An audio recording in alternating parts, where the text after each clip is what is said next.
안녕하세요. 자녀가 산만해서 걱정인 경우가 많이 있죠. 앉아서 공부도 오랫동안 못하고 집중도 못하고 그런 자녀들이 있습니다. 자, 습관을 잘 잡고 어렸을 때 독서도 많이 읽고 그러면 아이들이 공부할 때 오랫동안 앉아있는 힘도 생기고 집중도 잘합니다. 그렇게 습관을 못 잡거나 그랬을 때는 자녀들이 산만하고 집중을 못해서 얘가 무슨 ADHD 그런 어떤 문제가 있는지 생각하기도 하죠.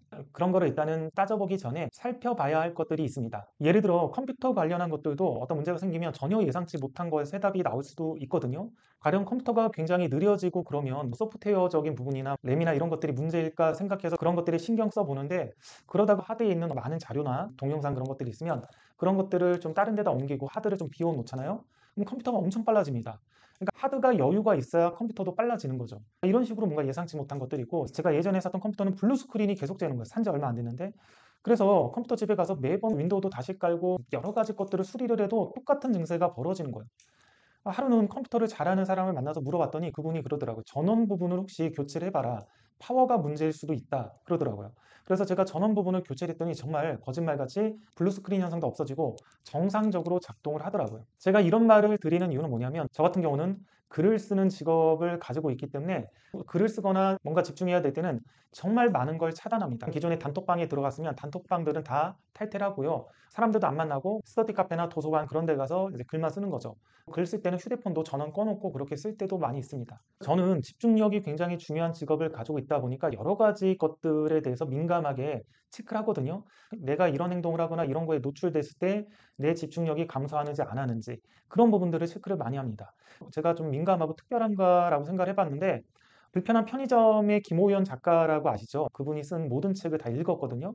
그중에 한 책은 자기가 어떻게 집필하고 글을 쓰는지에 대해서 쓴 책이 있습니다. 근데 그분이 책을 쓸 때 보니까 저보다 훨씬 심하더라고요. 그분은 아예 이제 책만 쓸 수 있는 작가를 지원해주는 그런 프로그램들이 있습니다. 지자체나 대학에서 운영하는 것.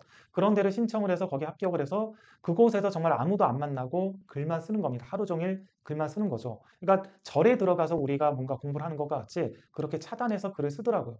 제가 그거를 보고, 글을 쓰는 행위는 정말 많은 집중력이 필요하기 때문에 내가 이렇게 많은 단톡방들을 차단하고 사람들을 안 만나고 글을 쓰는 게 결코 이상한 게 아니구나. 많은 집중력을 필요로 하는 것들은 많은 것이 차단이 돼야 되는구나. 이런 거를 좀 깨달은 거죠.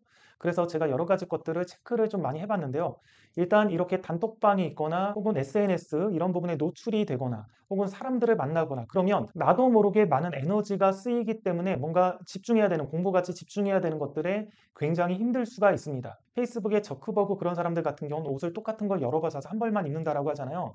그러니까 옷을 갈아입는 것 자체도 에너지가 많이 쓰여서 어떤 일에 내가 집중할 때 방해가 된다라는 걸 그 사람들은 깨달은 거죠. 저 같은 경우도 가끔 인터뷰를 하기 위해서 서울을 가거나 혹은 강남을 가거나 이런 데를 갔다 오면 왔다 갔다도 시간이 많이 걸리지만 거기서 또 에너지를 많이 소비하잖아요. 이렇게 대화를 하고. 그리고 나서 돌아와서 뭔가 작업을 하려고 하면 에너지가 다 소진이 돼서 글을 쓸 수가 없습니다. 그러니까 그런 것들조차도 굉장히 에너지를 많이 소모하는 거고, 가끔 밥을 먹거나 그렇게 할 때도 식단을 조절을 못해서 칼로리가 높은 떡볶이라든지 짜장면 그런 것들을 먹고 나서도 집중하기가 굉장히 힘들어요. 왜냐하면 혈당도 많이 올라가서 피곤하기도 하고, 그 다음에 영양가는 없는데 과잉 칼로리에 밀가루나 그런 음식을 먹으니까 소화도 잘 안 되는 거죠. 이렇게 뭔가 집중을 하는데 방해하는 것들이 굉장히 많다라는 거죠.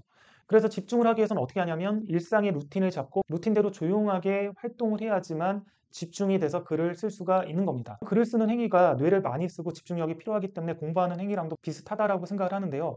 이렇듯 공부에 집중을 하기 위해서도 나도 모르게 내 집중력과 내 에너지를 갉아먹는 것들을 차단을 해야 된다라는 겁니다. 특히 몸이 마른 자녀들 같은 경우는 에너지가 공급되지 않으면 지방에서 연료로 쓸 수 있는 에너지가 부족하기 때문에 공부하는 걸 굉장히 힘들어할 수가 있어요. 공부하면 뇌에 많은 에너지가 필요하잖아요.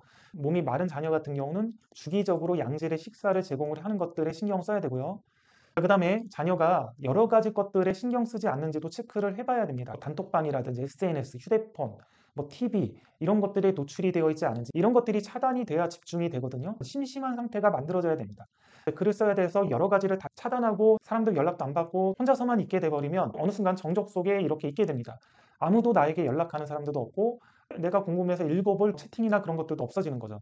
그러면 일단 심심해져요. 그 단계가 끝나면 이제 집중해서 공부를 할 수 있는 단계가 시작이 됩니다. 그래서 자녀가 좀 집중을 못하고 공부를 잘 못하는 경우는 이런 부분, 식단이라든지 하루의 루틴, 자기 에너지를 갉아먹는 행위, 신경을 많이 쓰는 것들이 있는지 없는지 그런 부분들을 먼저 체크를 해주시는 게 좋아요. 그런 부분들이 어느 정도 차단이 되면 집중이 되는 겁니다. 집중은 습관과 루틴을 통해서도 길러지기는 하겠지만 이런 요소들을 의식적으로 좀 차단을 해야 가능하다라는 거죠.